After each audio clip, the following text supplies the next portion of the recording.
The soft hum of the candle at dinner buzzed around me like a restless mosquito, an incessant, irritating presence rather than a source of relaxation. I glanced across the table, watching Rachel, my wife of 6 years, absent-mindedly poke at her grilled salmon with a fork. She wasn't really eating. Her focus was glued to her phone, her thumbs swiping up with a mechanical, almost hypnotic precision. "Can we at least enjoy one meal without your phone?" I asked, my voice carefully measured, though frustration simmered beneath the surface. She looked up, startled, like a child caught sneaking candy before dinner. Her lips parted slightly, as if preparing an excuse, but instead she gave a short, curt nod and flipped the phone face down on the table. For a fleeting moment, I allowed myself to believe that her compliance was genuine. That perhaps, just this once, she would choose to be present. But the small, sly smile playing at the corner of her lips told me otherwise. As I took a slow sip of my wine, my gaze drifted back to the offending device. The screen flickered faintly, a notification.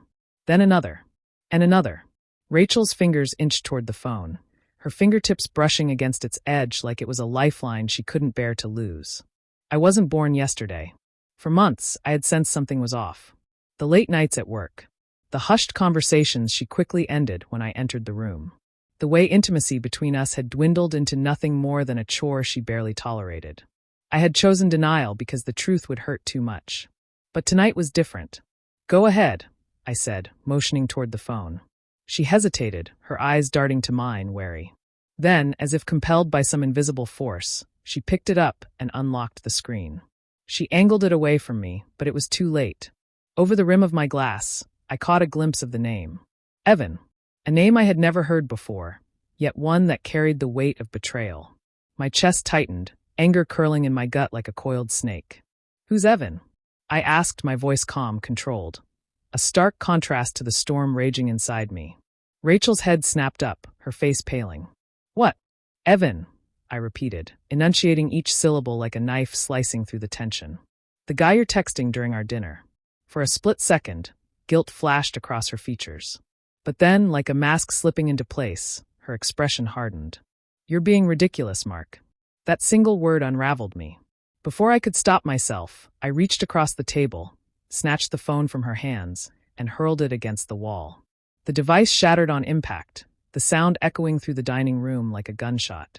Rachel gasped, a sharp, indignant intake of breath. But I didn't care. For the first time in months, I felt a sense of control. "What the hell is wrong with you?" she screamed, rising to her feet. "What's wrong with me?" My voice rose to match hers, years of pent-up frustration spilling out in a torrent. "You're sitting here, in our home, at our table, texting some guy while I'm pouring my heart into making this marriage work. What's wrong with you?" She stared at me, her mouth opening and closing like a fish gasping for air. No clever retort. No manipulative twist to paint me as the villain. Just silence. And that silence was all the confirmation I needed. By the time Rachel stormed out of the house, slamming the door behind her, my mind was already racing. My rage burned white-hot, consuming every rational thought, but beneath the anger, a cold, calculating determination began to take shape. I wouldn't let her betrayal destroy me. No, I would destroy her first. The next morning, I called out of work. My priority now was gathering information. It started with our shared phone account. It didn't take long to find Evan's number. The same one she had been texting obsessively for months, their conversations stretching late into the night. But I needed more. So, I hired a private investigator. Frank was a no-nonsense kind of guy with a reputation for getting results. Within days, he delivered a thick manila folder. Inside was everything I needed: photos of Rachel and Evan meeting at a hotel, copies of their text messages, even a screenshot of her booking a weekend getaway with him, on our joint credit card. It was worse than I had imagined. Rachel hadn't simply made a mistake. She had built an entire life with this man behind my back. That's when the plan truly formed. Step 1. Secure my finances. Our bank accounts were joint, but I had a personal savings account she didn't know about. I transferred the majority of our shared funds into it, leaving just enough behind to avoid immediate suspicion. Then, I froze our credit cards, ensuring she couldn't rack up more debt in my name. Step 2. The house. Rachel had always assumed it was ours, but in reality, I had bought it years before we were married. It was solely in my name.